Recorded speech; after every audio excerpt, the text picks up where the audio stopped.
Welcome to the Production Talk podcast with me, Yarn of mixartist.com.au. In this podcast series, we celebrate the modern way of producing music. We want to talk about all things related to songwriting, recording at home, and music production. So if you produce your music at home, this is the place to be. Please subscribe and recommend this podcast to all your friends.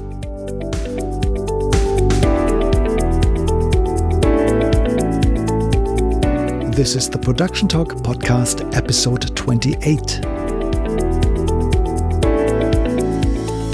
Welcome back to the 2022 season of the Production Talk podcast. It's amazing to have you on board again, and thank you for tuning in again. I had a bit of a break from podcasting, which was desperately needed. I spent a bit of time with my family and had another big job to do. January is usually a bit of a quiet month when it comes to my mixing business. So I took on a job of installing 2 studios, which kept me very busy and was a lot bigger a job than I thought. But at the same time, I had a lot of time to think about the last year, 21, and what I've done with the podcast so far. And I decided to make a couple of changes.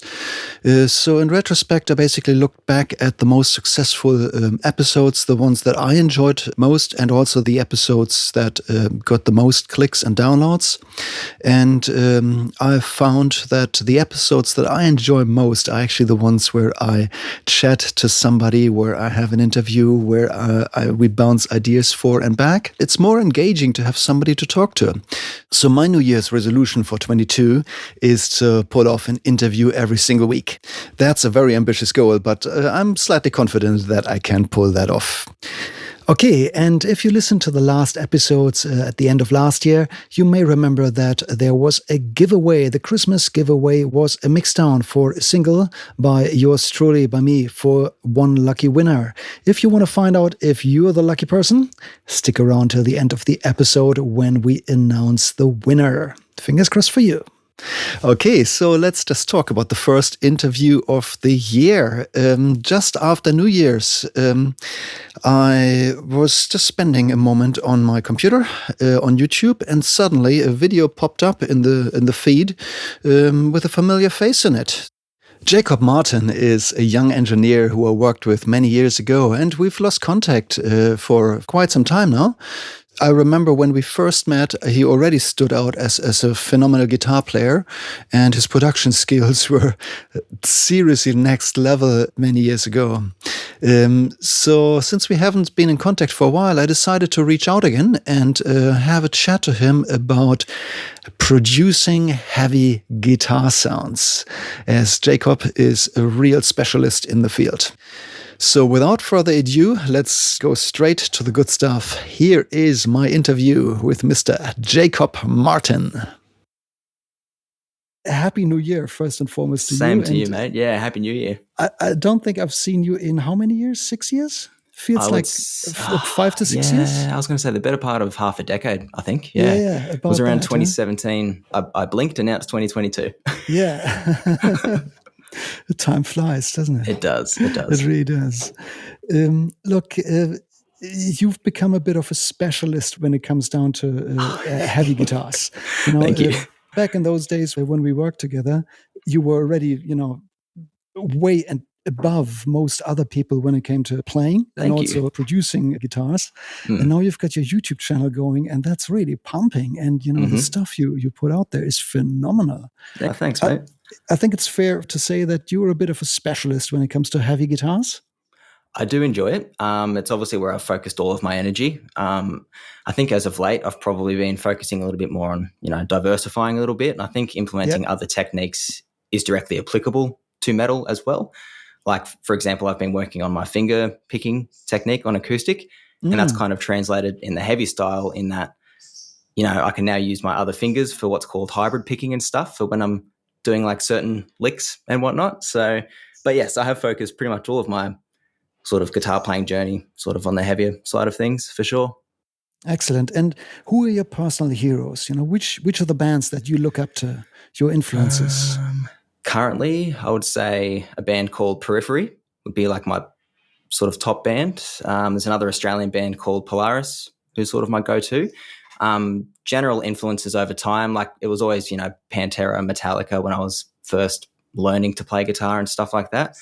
I mean, like Dimebag, for example, from Pantera, I thought had such a unique, just such a unique sound sort of thing. It was his own character kind of thing in the playing. Even to this day, you could just tell it's his guitar tone. Like, yes, there's just such an aggressive, like for sure. So, plus my brothers, well, my older brother, sort of got me into heavy music, and that was always my main influence as well.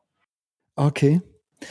So, in your opinion, when it comes to good sound for heavy guitars, how much is coming from the playing technique and how much is coming from the gear? What's your take on that? Ooh, look, a lot of it does come from the playing technique, especially with muting the other strings. That's the big thing because obviously such heavily distorted guitars, like it's noisy. It's easy for it to sound very messy. So you do have to implement a little bit of right hand control, like in just muting whatever string isn't being played. Gear is obviously very important as well. We do live, we are quite lucky these days with all of the tools that we have at our disposal, like as far as digital plugins and stuff are concerned. They actually do sound very good for a very affordable price point. Definitely. And, I was always sort of against amp sims as such, but these days they sound great. So, yeah, look, gear is definitely important. But I think, as I said before, just control of the picking and minimizing as much string noise as you can is probably, I would say, the most paramount as far as importance goes. Like if I give my guitar to someone who doesn't play metal running through the exact same rig, it can sound pretty awful. So if you're not controlling your picking correctly, it's, it's sort of everything falls apart. So you're recommending like a precise, a clean playing technique? For sure. Work on the technique first, 100%. But as I said, pickups, amp, everything, it's definitely important. But technique comes first. That's sort of like the opposite of what the general public would expect from metal guitars. A lot of people just think it sounds like, a couple of buckets throwing down the stairs. But it's exactly the opposite, isn't it, in many ways? Yeah. And it's a very precise playing technique. I think so. Yeah, for sure. Okay. Good. Fantastic. So, and then of course it comes down, not only to the playing technique, but of course to the choice of instrument. And when it comes to metal guitars, there's a wide range and a lot of people have their own unique preferences. What are your favorites? What do you like? What do you play? As far as like brands, you mean? Or? Yeah. Tell us about your guitars. Like Jackson at the moment is my go-to. They're just super comfortable. The neck, the last thing you want is an overly thick neck sort of thing. So I do like if I'm switching between heavy rhythms or, more shred style sort of leads, it is nice just having obviously a good neck size and everything like that. I do often go for like a maple sort of neck rather than like a glossy kind of one, just for easier movement across the fretboard, I guess. Okay. But yeah, Jackson, I do have a solar guitar. That's my 7-string.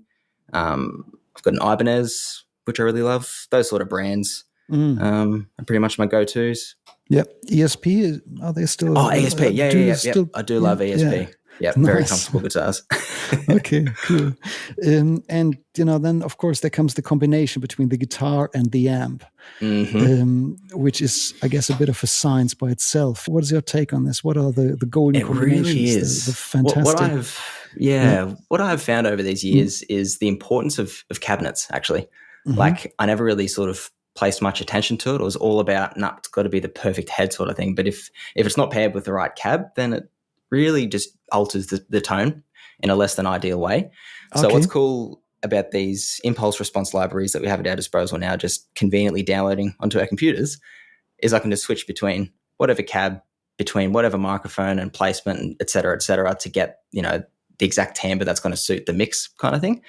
So cabinet's a big one for sure. I always sort of go for like a 5150 style sort of amp. It's tried and true in that metalcore sort of format. And then I'll just often swap out between cabs just with what sort of tone suits best. I'm pretty sure it was you who really drummed into us that capturing the tone at the source rather than sort of trying to polish a turd, so to speak, like really just making sure that the tone at the source is as close to the final product as you can kind of get it. And then you're just tweaking. It's just the fun stuff from there, just making these little subtle enhancements. Because again, what I've found through experience is that metal guitars just do not take well to processing or excessive processing. Yes. And like once you start overly EQing them, poking too many holes in them, it starts to sound a little bit weird. So it's a fine line for sure. Okay. So in your own words, it's actually the cabinet more than the head that makes the sound. Dare I say yes? Like obviously the head's important, but to me it's you set up your basic. You don't go crazy, like really just bass, mids, and treble. You just kind of just roughly set them to where it doesn't sound terrible. Don't over crank the gain. That's another misconception with heavily distorted guitars is let's maximize that gain, but actually it's the opposite. Yes. And this is when having a good set of pickups really helps as well. You can have lower gain for more sort of dynamics in your playing, and a bit more sort of, I guess, just a clearer sort of picture of the actual guitar tone. And then when you do pick harder, you can still get that really nice sort of chunky kind of tone. So, right. So you're saying that the pickups actually have an effect on how the amp reacts to the guitar. 100%. Yeah. So do you go for passive or active pickups? What's your take there? I do go for passive. Yeah. I don't mind active, but to be honest, I've just found a much better result personally through using passive pickups, like anything Seymour Duncan, bare knuckle, my go-tos as well.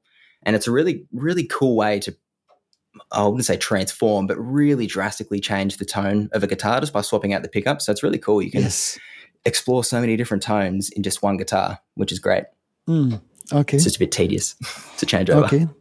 And then the volume of the pickup has an effect on how the amp gain reacts. Yeah, I do. Can you I mean, I on always keep the volume at full. But what I mean, like, for example, my bare knuckle juggernaut pickups, like when I've just got the gain at a lower volume, I can kind of get better clarity between the nuances of the notes and stuff. But when you do just want to pick really hard and aggressively, you kind of get the benefit of the amp reacting to that. And when it's double tracked, you get this really nice effect of this heavy just chunk. And when the bass is sitting in its little pocket down the low end and you've got the guitars grinding away and the drums, like it's cool. I love it. Okay. Well, that's super, super interesting because it basically goes back to the concept of gain staging. And in some ways, you literally gain stage the sound between your guitar and the input of the amp already. In pretty some well. Ways. And you use it to your advantage to where it's best at. Do I see that right?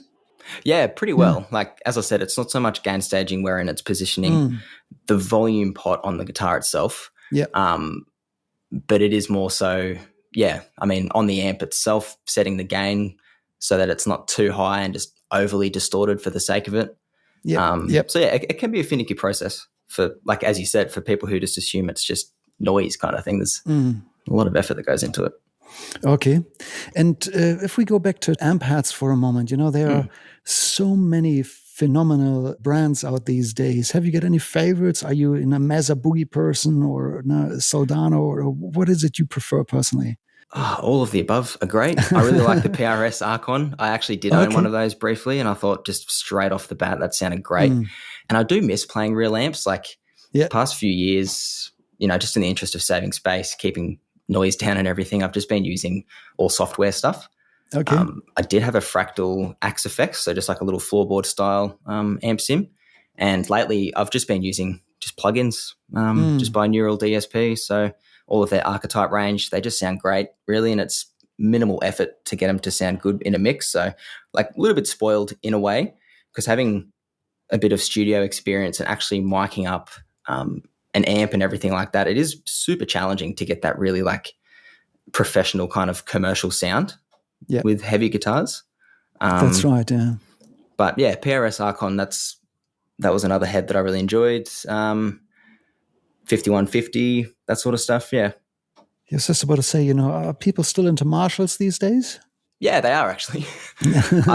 I thought it was more of an old school sort of 80s thing myself, but a lot of bands, actually the band I mentioned before, Polaris, they use, I think it's a Friedman HBE, which is like modeled after a Marshall or something. So it has that real sort of, how to explain, like a throaty kind of mid-range kind of thing.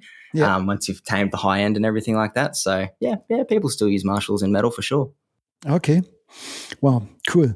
We're so spoiled for choices these days. There's so much phenomenal gear out there. Let's just stick with this. So you just mentioned that you've basically stopped using real amps and cabinets, and that you're now in the box or entirely using plugins. There's also, a method in between to use external boxes such as, the Kemper or X Effects or the Sansamp. It's Yeah. been very popular for many years. What is your take on those? So, I mean, they're all great. Like, the main reason I sold my X Effects is because, like, these plugins that you get for 150, $200, they just sound so good. And I had this essentially a glorified $2,500 tuner just sort of sitting on my floor. And the main reason I got it was in the hope of eventually starting to gig and everything like that. I could have all of my presets saved in that. And I think it does have MIDI controls, so you can control it for like patch changes and stuff within your song. But that kind of side of my music journey didn't really pan out. Like, starting the band, doing the tours and shows and stuff didn't really go the way that we had planned. And then COVID and everything, it was sort of like, that's what got me thinking, like, maybe I'll just push the YouTube thing more, because I've been doing YouTube for a while, but just strictly covers. And the idea of sort of putting my own original work out there was fairly daunting, but I'm sort of breaking out of that now and seeing some rewards out of it, which is nice. Fantastic. Yeah. Well, your YouTube channel is buzzing, and the videos you put out there, your playing just speaks for itself. What really got me scratching my head is that, YouTube can be a really nasty place where, I find that on YouTube and sometimes Facebook, people are very harsh with one another.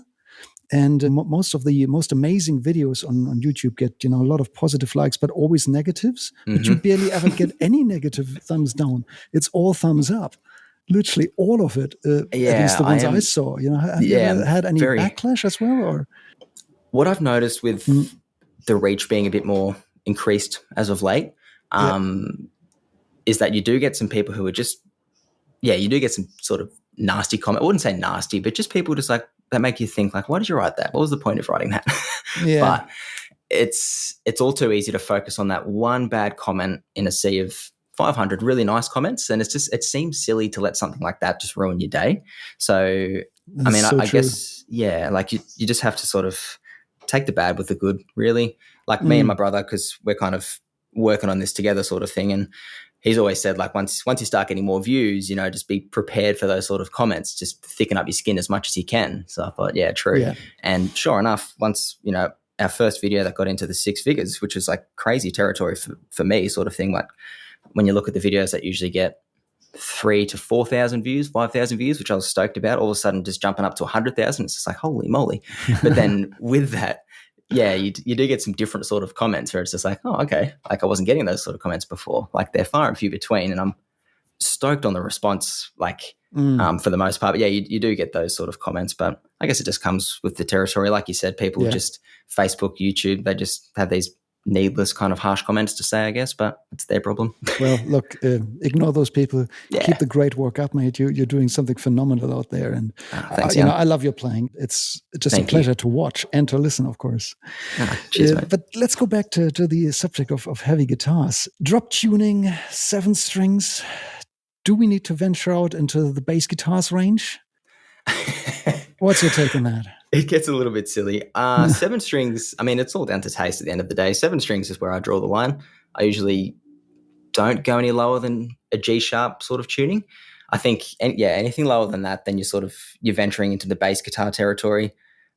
Some bands do it really well, but once you start delving more into 8 strings and 9 strings, it's just, it seems funny that you have all these strings and the people are just playing just the lower strings, just for the sake of the heaviness kind of thing. But I don't know, to each their own, I suppose. But I always just struggle to get a good guitar tone. Like, I feel like just that certain element of clarity is lost once you start tuning down too low. I think that's the bass guitar's job.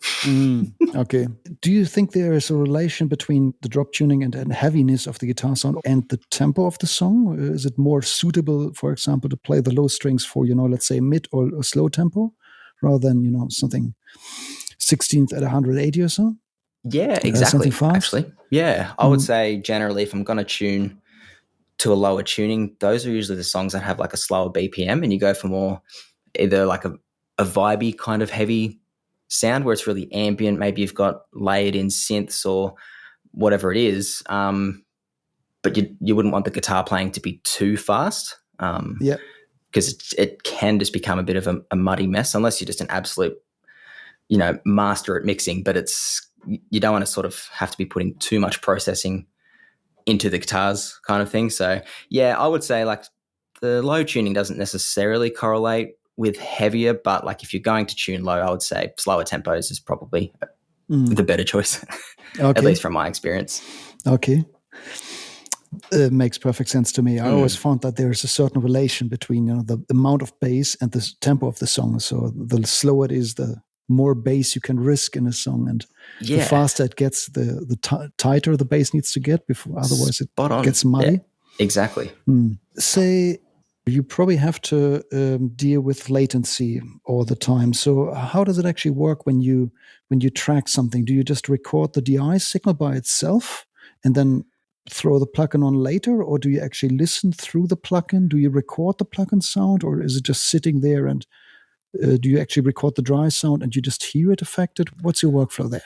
I do listen to the plugin as I play, so I guess that does have its shortfalls. So going back to when we were talking about the axe effects and stuff like that, the beauty of that was I could play around with a multitude of different sort of tracks within Pro Tools and not have to worry about excessive latency. Yeah. Now I've got all of this extra processing that my PC is doing because it's running the plugins in real time. That is the downside, of course. So my computer, like, it is good. It handles it just fine. I can usually do, I would probably say up to probably like 6 layers before it's kind of like, all right, I'm going to have to start deactivating some other tracks and just or committing them. So bouncing them out just so I can at least hear the tone and my computer isn't, working its butt off sort of thing. But yeah, I do track in real time with the sound of the plugins just so I can get the effect kind of thing. And I'll usually have the drums and everything going as well. I do use just MIDI drums for the moment just to program all of my ideas out and then get my brother James to, actually drum it out so you've got the feel of a real drummer. Yeah, nice. So in other words, the plugins, the amp simulation plugins sit in Pro Tools, you track through them, Yep. and therefore you record the actual unaffected signal. So in other words, if you wanted to change a parameter, the gain or let's say the presence later, you could always do that?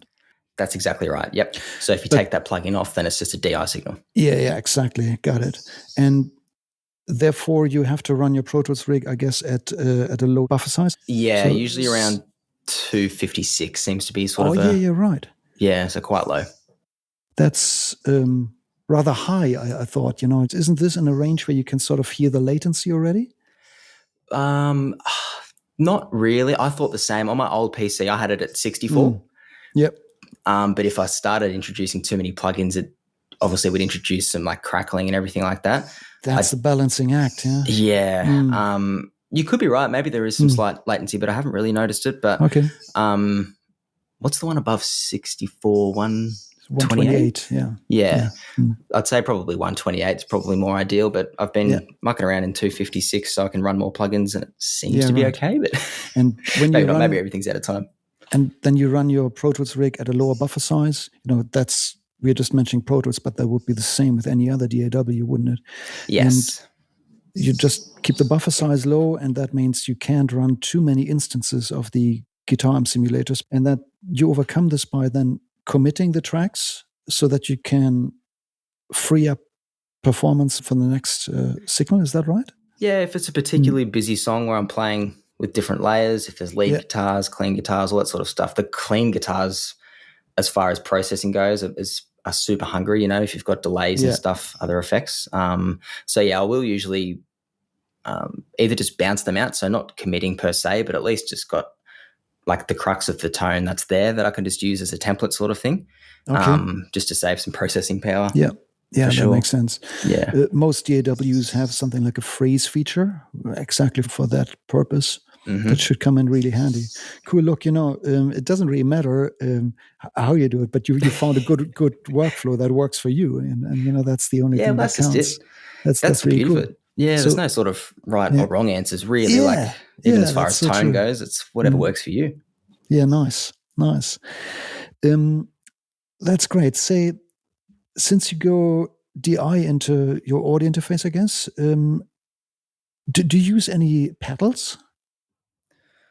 I used to use a Maxon OD 808, and I never had the drive actually boosted. It was more just for a bit more aggression sort of in the top end without it being too much. And it did seem to sort of tighten up the low end somehow. And it was like a little hack that guitarists were using. It was like the industry standard. You run that little green pedal before anything, and it just made your tone awesome. I'd used that for years, but what they've done now is they've emulated it in these plugins. So you've actually got the OD pedal just there, just before it actually hits the amp. So I've just been using that. I do love pedals, and I would love to have a sick, fully decked out sort of pedal board, but I don't at the moment, but saving up some money. So I'll eventually start buying some pedals, because some out there do sound super cool from what I've heard. Yeah, right. But the thing with pedals is you always track through them. So whatever you do there is tracked. And, if you made a mistake in setting the pedals, well, then, it's baked into the file. That is true. Yeah. Yeah. Okay. And, with pedals also comes buzz and noise and hum and all the things you usually don't want. What's your suggestion on managing that? If, some people love their pedals, how do you keep that at bay? That's actually been something I've been trying to work out for the longest time, because I have noticed when I was running through my Axe effects, I didn't really have a problem with noise. I don't know if it's because as it outputs, it's outputting with like a balanced cable, like the XLR cable going to interface. I don't know, but what I've noticed plugging directly into my Focusrite, there's like more noise than I would like that seems to be present, like even now. So that's still something I'm battling with. I don't know if it's like a grounding issue in my house. I need to do some troubleshooting. So noise is just forever one of those things, and it's just not good in metal, especially once you're starting to distort your guitars. It can really affect everything. So that's still something I'm trying to work out for sure. I don't know if DI boxes, that's what I wanted to test, actually was like a radial sort of DI box, just to see if that maybe got rid of the noise possibly, but I don't know. What's your take on that as far as noise goes? Oh, look, I don't think I've found the right cue that always works. It's more like a voodoo thing sometimes that defies logic. Sometimes just occurs in the most inconvenient times and places, and sometimes without any logical explanation. So it really comes down to experimenting and see what happens. Try different cables, try shorter cables, try, as you just mentioned, try different DI box. Things like this, and maybe take it to another room. Sometimes it might be, I don't know, a light switch or something, or the proximity to a refrigerator or what have you. That can so create many some variables for sure. Yeah, it's sometimes really hard to say, and guitar signals are unbalanced, and therefore they're more sensitive to interference. So it's not a bad idea to actually get yourself an external DI box and therefore a shorter guitar lead. So maybe that's definitely worth something checking and see what happens. For sure. Yeah, you will not regret getting a radial DI box. They're fantastic, and they will last you 10 years easily, if not longer. Yeah, they're really good. I do remember using them back in the studio days, and I thought, no, I've got to buy one of those. And only just now am I thinking, no, I've really got to buy one. Right. All right. Cool. Say, have you ever found yourself in a situation where you recorded a DI signal and then reamped later? Through actually, a real amp? Yes, at SAE. That's where I first learnt about reamping. I haven't done it too much outside of that, but definitely a super cool tool. And again, that's where DI boxes become super handy, where you can split your tone. You don't necessarily have to commit to what you've recorded. You can play around with different amps after the fact, which is not something I've done recently, but it is something I've done in the past. So no, it's a super cool sort of flexible technique. Yep. Cool. One thing I've done in the past is to just record distorted guitars via microphones through an amp, but also DI split, and not necessarily as a backup or to change it later. But I just really enjoyed having a visual, because on a distorted guitar signal, all you see is a big block. While it's really difficult to identify notes. And if you also record the DI, you actually get clear visible transients. So when it comes down to editing, I found that was super helpful. That was the only reason why I had it in my Pro Tools session, just to make it easy to edit. They were never even sounding, but well. That's actually a really good point. Yeah, just that, because I mean, obviously all of this is audio, it's auditory, but it is handy just seeing things visually, especially like transients and stuff. So yeah, that's actually a really cool technique. Especially if editing is necessary. Yeah, big time. Good. Say, for a really heavy rhythm guitar sound, how much double tracking would you recommend? I wouldn't go as far as quad tracking. I mean, it depends. I usually do just stick to a straight sort of left and right panned guitar, and then just a lightly distorted bass as well. I mean, filtering the guitars as well. So high pass, low pass, low pass. And obviously they're a mid-range instrument. So just focusing on that for the aggression there. The bass fulfills the low end and everything like that. Yeah. I've lost my train of thought there. I was going on a bit of a tangent. Yeah, right. I've heard from, some rhythm guitar players who tracked, 24 rhythm guitars for their sound. But you say just, one left, one right is what it really needs? Plenty. Quad tracking is definitely good. You've just got to use a little bit more technique. You can't have 4 of the same tone, obviously. What I heard of a band called Architects do in one of their songs, they actually they'd taken the signal after the amp, so that like horribly distorted sort of tone before it hits any cabinet, and they actually blended that in with their already recorded guitar tone and just had it really quiet in the mix. But it was this main passage where it was this like Rammstein-esque sort of chugging kind of section, this real industrial kind of heavy sort of feel to it. And the guitars, I never noticed it until the guitarist mentioned that was the technique they implemented, but they actually had, I think it was quad tracked, but they had a standard left and right recorded guitar, and then the tone of the guitar before it hit any cabinet. So this really sort of harsh, abrasive top end, but just turned down in the mix. And when you've got them blended together, it had this really cool like effect on the tone, like just added extra, like just top end sort of grit to it. Yeah, it was really cool, but subtle. Like you didn't notice it. You just know, oh, that tone sounds awesome. But when they start dissecting it, you're like, oh, that's why it sounds awesome. Like it. Yeah. Right. So it's interesting. It's not something I've played around with too much, but actually with that in mind, I have been wanting to sort of implement that a little bit more. So that's basically a blend out of the many individual signals that made the whole. Yeah, exactly. Cool. And sometimes it takes, a very trained ear to actually take it apart. It really does. Yeah.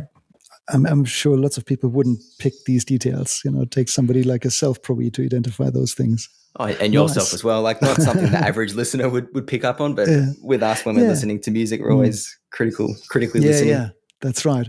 Where the normal listeners see a big picture, we usually see the puzzle pieces, don't we? Yeah, exactly. It's I remember Johan saying years ago that it's kind of ruined music for him, this critical listening sort of thing where you're always dissecting and analyzing and, why does that kick drum sound so good and this and that, rather than just sitting down and just enjoying it. But Yes. I can so relate to that. I've gone through phases in my life, and I've definitely been down that path of over-analyzing everything as a young engineer, where I just couldn't enjoy the whole thing anymore, but it comes back. That's reassuring. And nowadays, I'm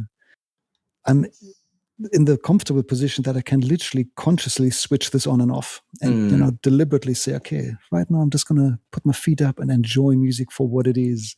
And not see the puzzle pieces and the seams, but, the big 100%. Picture. That's a blissful state. That's a blissful state. I can imagine. I need to get back to that, actually. Yeah. Look, you'll get there. Yeah. Everybody can get back there. It's in us. It's in us already. True. It was there in the first place. It was there. Yeah, that's true. It was there in the first place. Just think about how you listened to music as a kid. You just jumped around and probably bounced around because you felt the energy, and that's still there. It's always totally. There. Yeah, true. Cool. Oh, that's good to know. So let me get it back to double tracking. So is it fair to say that for heavy songs there should be at least 2 rhythm guitars? Can you get away with 1 instead of 2? Honestly, I don't think so. Like I think it'd be really noticeable unless you were using it as an effect where it was a particular build-up moment. You might just have a single, single mono guitar just in the center, and then effect, when it drops in, then you've got those big, wide sort of guitars. So typically, it's always the 2 rhythm guitars. I would say, just as like a standard for sure. Okay, I fully agree with that.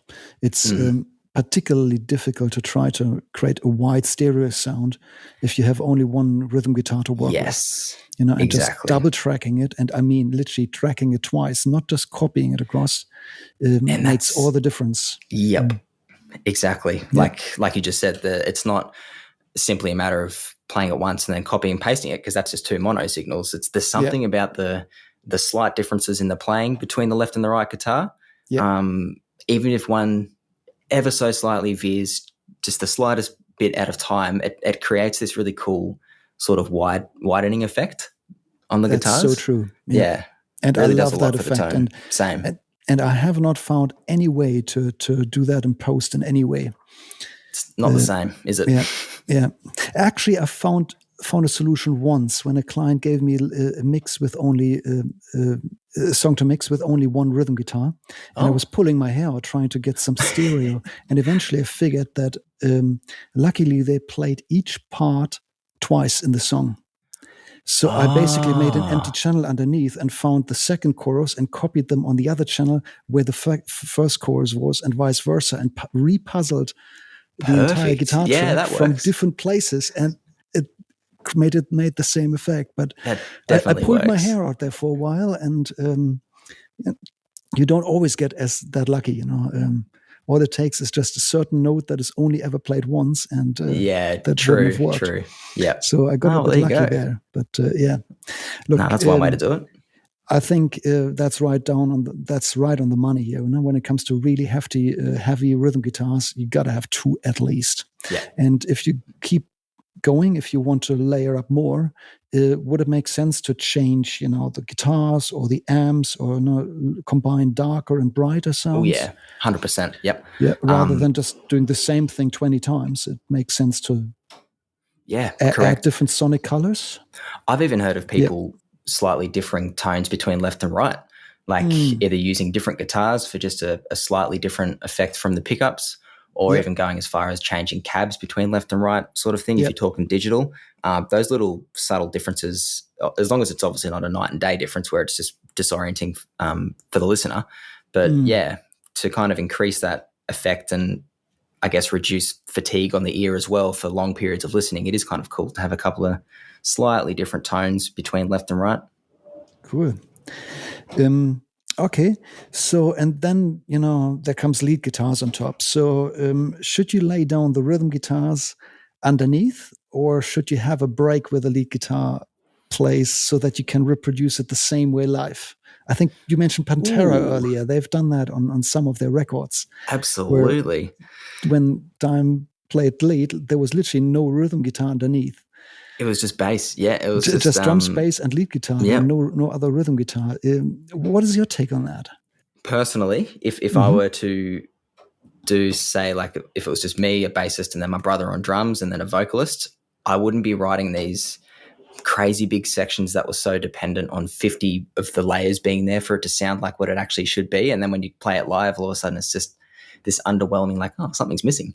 Like, I mean, I've gone and seen bands live where that's a thing, where they have these great big productions and stuff in the studio, and then when you see it live, it sounds a little bit empty because there's like 50 harmonies missing. Yeah. But then writing lead guitar to an actual rhythm guitar is like super fun. So I don't know, but I think even still, just a lead guitar and a bass guitar together just sound super cool. Like obviously that was Pantera's thing. Like Dime did that super well. But also going back to the other band Periphery, they don't actually currently have a bassist. Yeah, right. So when they go out on tour, they've got the bass there, but it must be playing through a DAW of some description, because there's definitely bass in the mixes when you see them live, but there is no bassist. So I guess that's the other. It comes from a playback. In other words, the entire band needs to be on a click. That's exactly right. So metal can be a little bit surgical like that, where it is you've got your in-ears and it's just played to a click. And this is when, I guess, the benefit of that you can have, if you've got some maybe orchestral sort of stuff or synths or whatever, you can still have that in the actual front of house mix if you're playing to a playback. So I guess that's the other side of it. But the downside is that if you just feel it and you want to play it a bit faster, or, you know, the audience is pumping and you just want to double the chorus on the end of the song. You can't. That's You're a good basically point. locked into a time code. Some people call this a time code live sound production, Yeah. where everything is planned out to the millisecond. That is It's a good got pros point. and cons. It's Yeah, got for pros and sure. cons. I would like that freedom, like you said, of like varying tempos or whatever. I know Metallica do it. Sometimes they play this. Well, actually, they often play their songs way faster live. Yes. So they're obviously not, I guess, on a click track or whatever. They're just feeling it and just going with the crowd, which would be cool as well. Yeah. Just recently, I worked with a local band, an up and coming, really, really amazing band. I actually had Andy on the podcast earlier. He's the singer and guitar player of Pineapple Laser. Oh, cool. And during the process of mixing the album, they added layers and layers, more synthesizers and extra layers. And after we finished the mix, he asked me for stems of those. And then he resampled this back into their synthesizer, and so that they could reproduce it live. No so way. that became a rougher job for Aya, the keyboard player. She had more to do because of all the layers, but basically what we had in the studio were then reproduced live and made it harder for them, but they pulled it off really well. That's cool. Yeah, right. So I just saw a video just the other day of a live show, and these guys are crazy. That's unreal. I can't wait to actually see them in person. Yeah, heck yeah. I do miss live music. Let's talk about live music. The consensus is sort of that it seems to be coming back, but COVID numbers always. You never know what's happening. But I see a certain optimism in the live sound industry lately, and I've seen gigs coming back. What is your prediction if you had to look into the crystal ball? What is 2022 going to bring? Yeah, so many of these events and gigs that I've been seeing coming up have been cancelled, and I almost bought tickets to one somewhat sort of reluctantly because I thought just in case it gets cancelled. Anyway, I ended up sleeping on it, and sure enough, it got postponed until I think it's later this year. But I think there was a big heavy music sort of festival down in Victoria somewhere, Night and Day Festival, and that was cool to see, just an absolute packed out sort of crowd, heavy bands playing their songs finally, like some of these bands that I've been following on socials and stuff. It's like, fire out, these guys have just been sitting at home for how many months? Like you feel bad for them. Like, so it's cool. I really hope, 22 has a big comeback with live music. I certainly miss going to see gigs and stuff like that. Like you can't beat the energy of a show, and for the inspiration factor too. Like I swear after every show I come home and just immediately just sit down and just start writing riffs. I just feel super just pumped up and motivated. So I miss it. Of course. Awesome. That's great. So as a guitar player, how do you get yourself ready for live shows? Can you work with amp simulation live? What's your take on this? Yeah, these days, yes. But unfortunately, I'm not coming from a place of experience there. I don't have too much live show experience. I'm all just a bit of a bedroom guitarist at the moment. But the general thing seems, even these plugins that we spoke about earlier, like a lot of the bands are actually using these plugins because they come as a standalone version often. Okay. So you can still use them live and use a MIDI controller to switch between presets and stuff like that. So you don't see as many bands with these, crazy, great big wall of amps behind them sort of thing. And I guess to keep their rig down for easier transportation and stuff, everything just, at least in the metal world, I don't keep up on the live performances of other genres too much, but everything seems to be really digital in metal at the moment. Big time. Yeah, I've noticed that too. So you're saying that people literally use a DI box and an audio interface and a laptop instead of guitar cabinet, and that therefore you need, I guess, fairly powerful monitoring in order to feel it. Yeah, which seems super daunting to me. Like, what if your computer crashes? That's the only thing. But that's the thing, yeah. And I was just about to ask, what about that? Exactly. Can you trust a computer?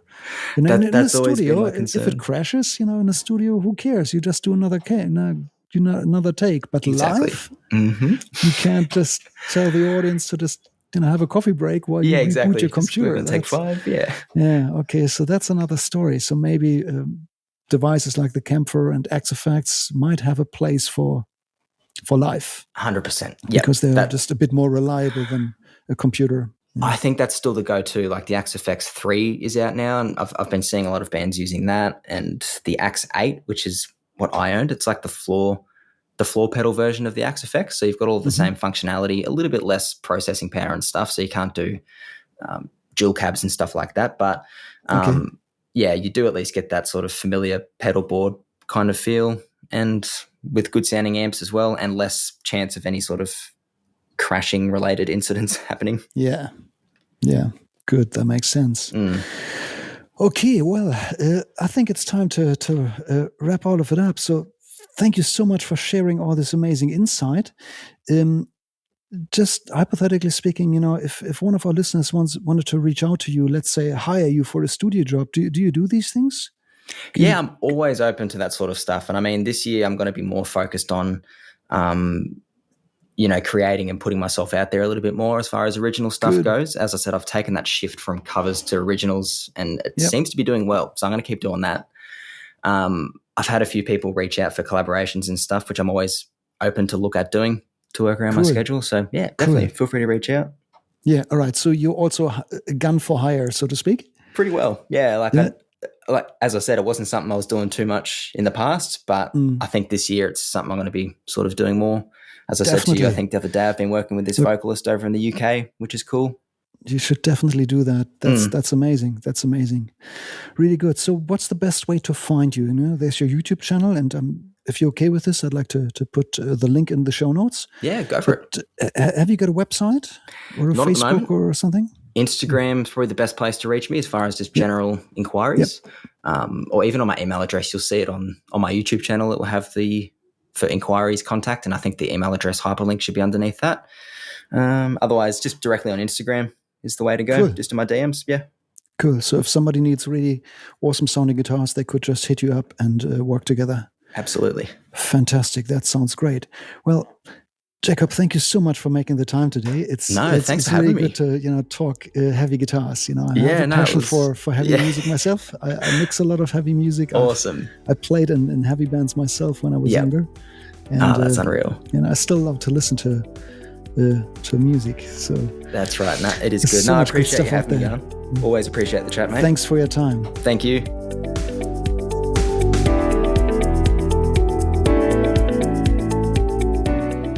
Wow, how good was that? Mr. Jacob Martin.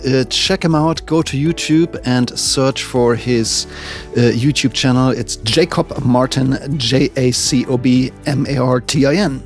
Jacob Martin. And just check out his videos. His guitar playing is seriously next level, and his production skill. Look, it speaks for itself. Check it out. Okay, and that means it is time to announce the lucky winner of the mixdown. And drum roll. The prize goes to Kera Bangara Wewell. Congratulations, Kera Bangara. This is for you. I'll be in touch, and send me a song. I'll mix it for you. No cost, revisions included. 100% satisfaction guaranteed. I can't wait to work with your music. Good on you, mate. Good on you. So for the next few episodes, I will focus on all kinds of different aspects of the industry, but I would like to focus particularly on the contrast between older, experienced engineers and producers, as well as young producers as well. And I have another interview lined up that I am very, very excited about with a junior mastering engineer at the biggest mastering facility in the country, which is coming up in the next couple of weeks. So stay tuned to the Production Talk podcast. Thank you very much for tuning in. There are more interviews coming, and hopefully there is some amazing stuff in it for you. Please share the episode with all your friends. Please subscribe to the podcast, and if you could please leave me a 5-star rating and maybe a little comment, that would really make my day. Thank you so much for it. Check out the show notes. There's more information in there for you. And that's all for today. I'll speak to you next week. Have a good time.